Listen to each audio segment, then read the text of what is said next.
Hola, bienvenidos a mi canal. Yo soy Mariana y vamos a hablar de libros. En esta ocasión vamos a hablar de Amanecer en la cosecha de Susan Collins. Es un libro del mundo de los Juegos del Hambre. Se sitúa en el segundo vasallaje, entonces serían los 50 Juegos del Hambre y habla sobre Haymitch. Haymitch es nuestro protagonista en esta ocasión. Primero, esto no es una review, no esperen algo técnico. Es más que nada una opinión, yo desahogándome sobre el libro y mis pensamientos. No sé cuáles eran mis expectativas reales de este libro, porque aunque la trilogía original me gustó bastante y la leí muy rápido, el libro, el libro de Balada de pájaros, cantores y serpientes en realidad me pareció tedioso y de hecho ni siquiera lo he leído. Lo voy a leer en algún momento, sí. Pero sí, en este momento no lo he leído. Lo intenté varias veces y me terminó generando un bloqueo, lo cual me frustró porque genuinamente quería leer, me pareció interesante.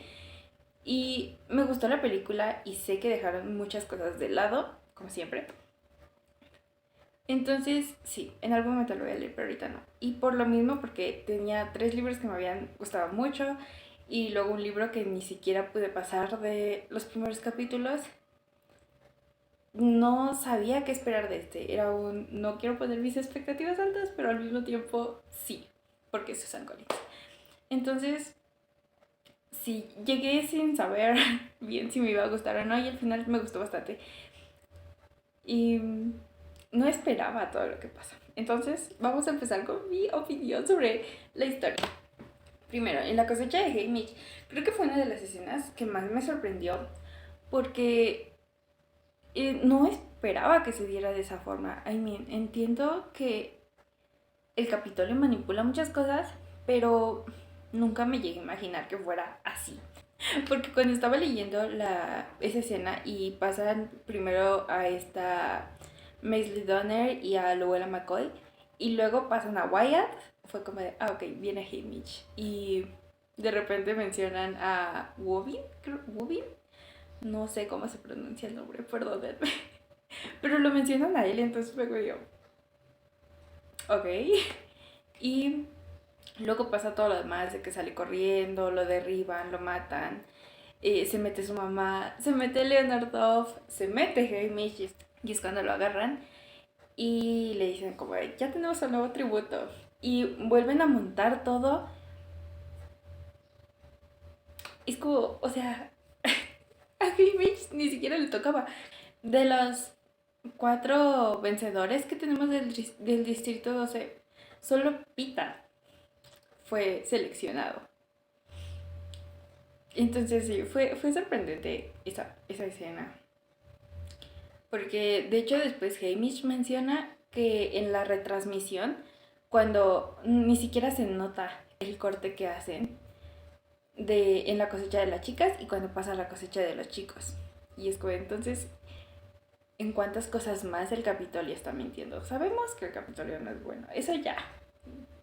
Pero no sé, fue como tener una imagen totalmente nueva sobre lo que era el Capitolio. Luego, seguimos con... Es que lo tengo anotado porque no sé hablar en línea recta. Pero bueno, sigamos con los demás personajes. Ah, está Miss Lee Donner. Creo que de ella no esperaba que me cayera tan bien. O sea, no esperaba que me cayera mal, pero no esperaba que me cayera tan bien. La agarré demasiado cariño. No merecía morir de esa forma. No merecía morir, y menos de esa forma. Genuinamente me dolió su muerte. Creo que fue de las que más me dolió. Pero más que nada porque fue el personaje que más duró.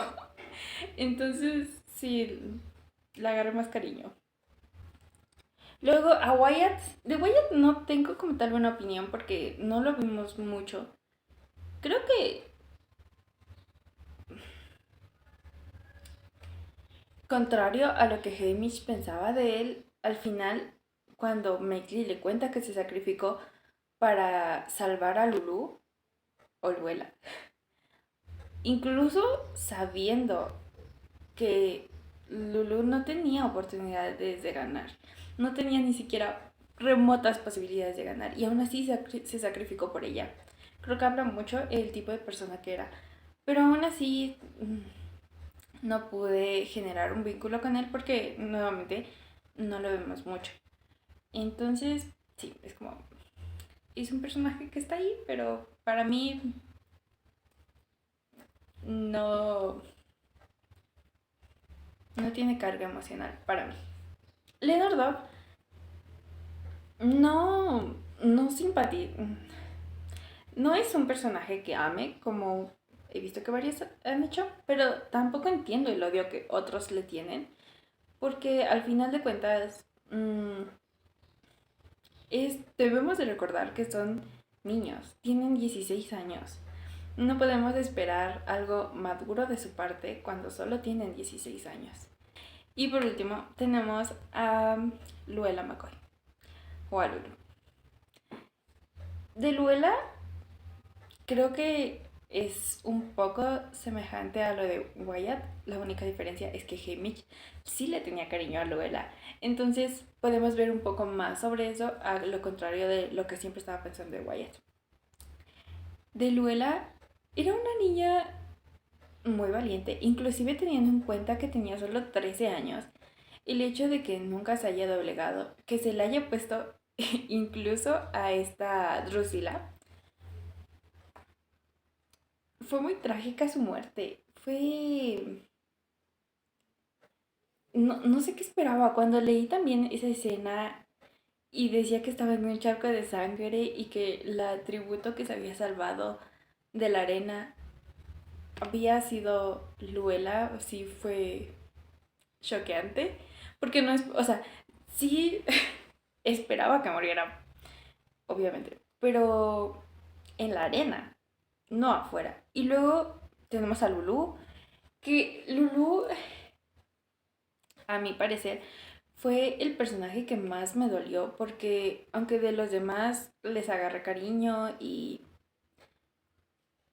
algunos murieron de formas espantosas, aún así la historia de Lulu me parece muy triste porque de los demás al menos sabemos algo de ellos, conocemos su personalidad, conocemos de dónde vienen, de algunos conocemos lo que quieren, lo que desean, inclusive estando en la arena. Y luego está Lulu, una niña de la que no sabemos nada. A ciencia cierta, no sabemos su verdadero nombre, no sabemos si sí proviene del distrito 11 o no, que aunque es lo más seguro, again, el hecho de que no sepamos nada con certeza sobre ella me pone muy triste, sobre todo por sus últimos momentos de vida.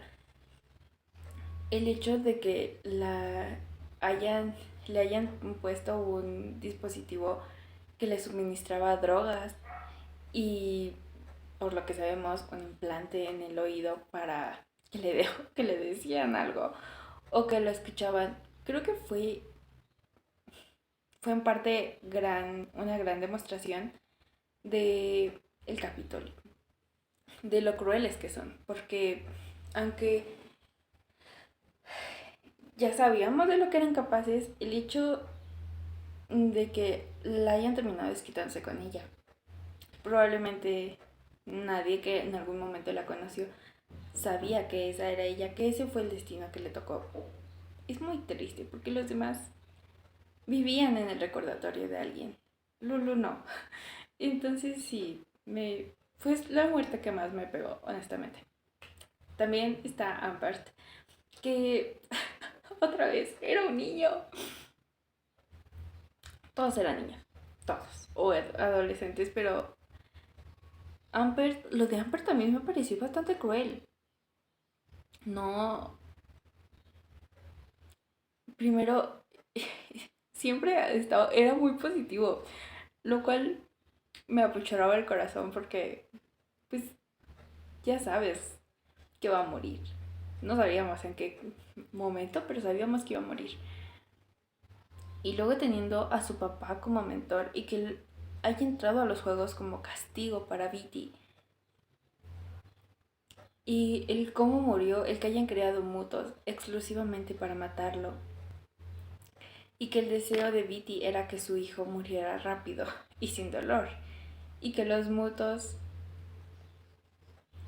eran destinados a darle una muerte lenta, muy dolorosa, y que al final ni siquiera hayan dejado un cadáver, que hayan sido los puros huesos. Fue de las muertes que más me choqueó, honestamente. No tengo idea de cómo lo vayan a poner en la película, porque sí, en general todas las películas están bastante diluidas sobre lo que pasa en los libros. La muerte de Ampert me parece algo importante, pero no creo que la vayan a poner así. Ojalá y no, porque si me dolió en el libro, no sé qué va a ser de mí cuando salga la película. Entonces sí. Y abarcando todo esto, también la crueldad del Capitolio. Es como, sabía que eran malos, porque obviamente son malos, pero el hecho de que sean capaces de hacer eso a niños inocentes al final de cuentas, porque sin importar la familia de la que vengan, no es como que los niños lo hayan elegido, o el hecho de que sus papás sean rebeldes, eh, ellos no tenían por qué pagar por eso. Y aún así lo pagaron de la peor forma, porque no es lo mismo que simplemente te maten a que te hagan pasar por esa tortura. Y el hecho de que Amber con 13 años me parece, y Lulu, que ni siquiera sabemos su edad real, que hayan tenido que morir y que sus últimos momentos de vida hayan sido así de traumáticos, creo que habla bastante de la crueldad con la crueldad y la deshumanización con la que el Capitolio veía a los distritos, veía a la demás gente, con la que Snow veía a toda la demás gente. De hecho, leyendo la trilogía original, hubo momentos en los que lloré. Pero aquí creo que solo muy al inicio se me llegaron a salir algunas lágrimas. Pero ya después, aunque se me hacía nudo la garganta, ni siquiera podía llorar porque me sentía más asqueada con todo lo que estaba pasando, con todo lo que el Capitolio era capaz, con todo lo que estaba sufriendo Hamish. Sí, me sentía más enojada que lo que estaba triste. Entonces, o sea, ni siquiera pude llorar como tal y sacar esa frustración. Por eso me creo este canal. Porque en algún lado tenía que sacarlo. Pero sí, fue un libro demasiado pesado de leer. Porque tiene, a mi parecer, es mucho más crudo que la trilogía original. Y la trilogía original también hay muertes y pasan situaciones que son difíciles de procesar. Aquí creo que en parte fue porque en la trilogía original, o sea, estaba pasando todo y todo estaba muy mal, pero tenías esa esperanza de que iba a terminar bien. O sea, inclusive viendo las películas sin saber nada, era como, ok, o sea, ya se murieron tantos, pero al final sus muertes no van a ser en vano. Al final va a pasar algo. Pero aquí no, o sea, aquí todo lo que pasaba, y por más que veías a Hamish luchar y sacrificarse e intentarlo una y otra vez y ver a los demás de la alianza intentando lograr algo, el hecho de que ya sabías lo que iba a pasar, que ya sabías que no iba a funcionar, que al final todos los esfuerzos que hicieran iban a ser en vano, porque iban a terminar mal. Y al final, en ese punto, el Capitolio seguía ganando. Entonces, creo que en parte fue por eso que fue pesado, porque no había esperanza, que es algo de lo que siempre maneja Snow, de que un poquito de esperanza es lo que mantiene a la gente. Y el hecho de que en este libro no hubiera ni un poquito fue, fue muy difícil leerlo. De hecho, dato curioso, me tomó 3 días leerlo, cuando la trilogía me lo leí en 3 días. O sea, fue un libro por día y en esta me costó seguir, incluso aunque quería seguir leyendo, porque me engancho mucho, había veces en los que tenía que dejar el libro y, y zafarme tantito de eso porque genuinamente estaba siendo difícil. También me llamó mucho la atención eso, que el mensaje de este libro, sobre lo que trató, fue sobre la propaganda. Siempre estaba esa constante, incluso lo de Mitch y Maisley, de que van a pintar su bandera y que siempre iban como dejando mensajes. El hecho de que también estuviera eso de parte del Capitolio, porque en Llamas vemos unos juegos completamente diferentes. Cuando está Katniss y Peter están viendo los juegos de Haymitch, se nos muestra un relato totalmente diferente a lo que ahorita sabemos que en realidad pasó. El hecho de que hayan arreglado la cosecha de Haymitch y ni siquiera haya sido capaz de que se viera ese corte o como que hay algo pasó. O sea, no, nada. Entonces, o sea, es eso, el que probablemente cortaron todo lo que pasó en los juegos que involucrara a Haymitch para que nada de eso se transmitiera en los distritos o en el Capitolio. Pero creo que sí, o sea, gran parte de trata mucho sobre eso, sobre el poder que tienen los gobiernos, sobre el poder que tienen los vencedores. Porque sí, soy fiel creyente que la historia la escriben los que ganan. Y que nunca vas a saber a ciencia cierta lo que pasó a menos de que estés ahí, a menos de que seas parte. Porque siempre va a estar distorsionado y es parte de lo que se te muestra aquí.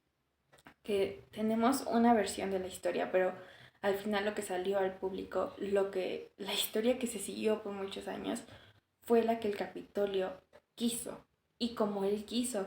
Y, o sea, ahorita lo vemos en los juegos de Haymitch, pero es el precedente de que no tenemos idea de cómo hayan pasado los demás juegos, de que haya cosas que hayan pasado como errores y que en realidad no lo hayan sido, que todo, todo puede ser manipulado por el Capitolio y que en realidad nunca vamos a saber la historia real, sobre todo porque again, no sabemos que tantas cosas pudieron ser manipuladas por el Capitolio, que pudieron ser editadas, que pudieron ser acomodadas para que resultara de cierta manera convincente y para que mantuviera el régimen durante 75 años hasta que explotó la revolución. Hablando de revolución también eso, el hecho de que no sabemos exactamente desde cuándo se viene gestando eso hasta que explotó en los 75 Juegos del Hambre,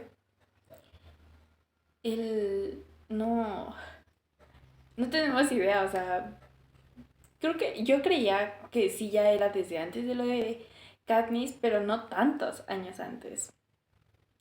El hecho de que 25 años antes ya haya habido algo y que ni siquiera sabemos si de ahí empezó o empezó desde antes. Y los que estaban involucrados, creo que a alguien que no me esperaba que estuviera involucrado desde tan temprano en la revolución fue Plutarch. Plutarch. Quiero, hablando de eso, me gustaría si en algún momento llegas a subir un nuevo libro, que sea sobre él, sobre su punto de vista, porque con los demás, con los distritos, puedes ver de dónde nace esa sed de, de revolución, de gente estarnos oprimiendo. Pero desde el punto de vista de alguien del Capitolio, sobre todo alguien tan poderoso y bien posicionado como los Heavensby, como Plutarch, que incluso Snow lo dijo que incluso en los días oscuros ellos fueron los únicos, ellos fueron de los pocos que siguieron con todo este dinero y con todo este poder. Entonces, como, o sea, ¿qué tuvo que pasar para que los Heavensby, una familia con tanto poder y tan bien posicionadas, se pusieran del lado de los rebeldes, del lado de los distritos? Porque aunque al final, sí, el único que ganó terminó siendo Plutarch, él siempre estuvo en una posición privilegiada durante bueno, en general los Heavensby, durante los días oscuros, todos el reinado de los Juegos del Hambre, durante la revolución y posterior a la revolución, seguían en una posición de poder, una posición privilegiada. Entonces, me llama mucho la atención eso. Es un personaje del que no tengo una opinión positiva o negativa, porque no me parece una buena persona.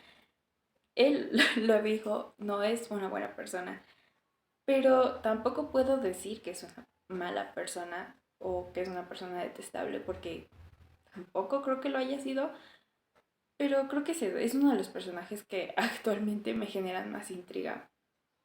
Porque aunque muchos quieren los juegos de Finnick o los de Joanna, me gustaría ver algo sobre la perspectiva de Plutarch, sobre todo porque creo que nos puede dar mucho contexto.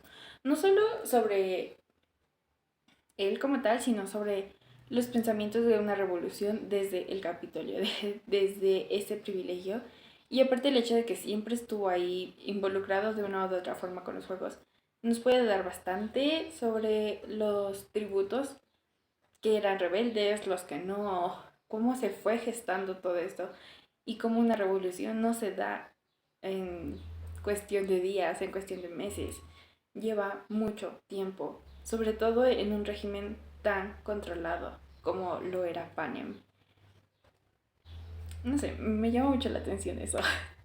Y creo que podríamos ver cosas de los juegos de Finnick, de los juegos de Joanna, de los juegos de Annie, desde la perspectiva de Plutarch. O sea, nos podrían contar algo sin necesidad de querer crear toda una historia, porque no sé qué tan necesaria sería. Creo que de Finnick podría ser por todos los secretos que él conocía, pero creo que nutriría mucho más la historia desde un punto de vista más amplio, como el de Plutarch. Y no sé, me llama mucho la atención eso. Ojalá y en algún momento sí tengamos esa parte de la historia. En general, la mención de personajes que ya conocíamos, que ya habíamos visto en los libros previos, aunque sí creo que fue un poco de fanservice, fue algo bien hecho.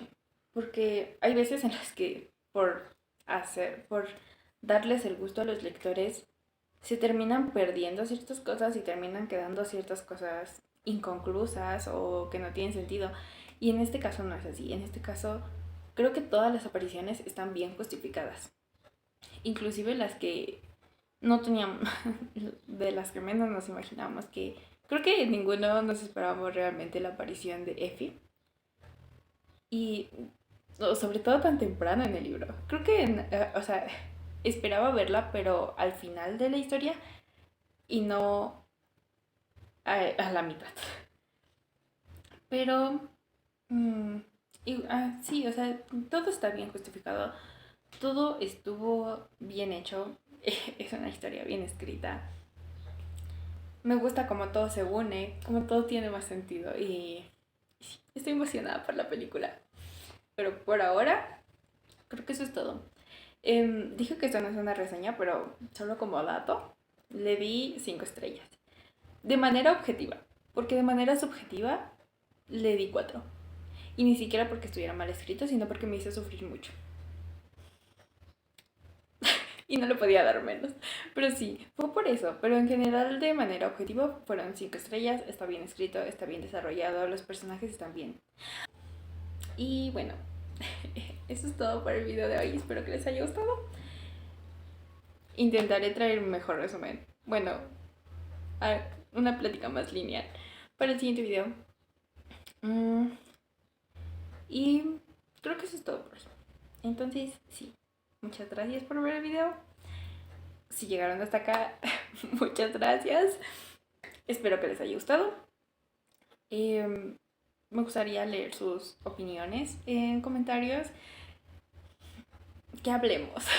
que, que discutamos algunos temas si ustedes opinan diferente de algo. Si tienen otros pensamientos, algo que no toque aquí, que a ustedes aún así les gustaría hablar, siéntanse libres de dejarlo en comentarios.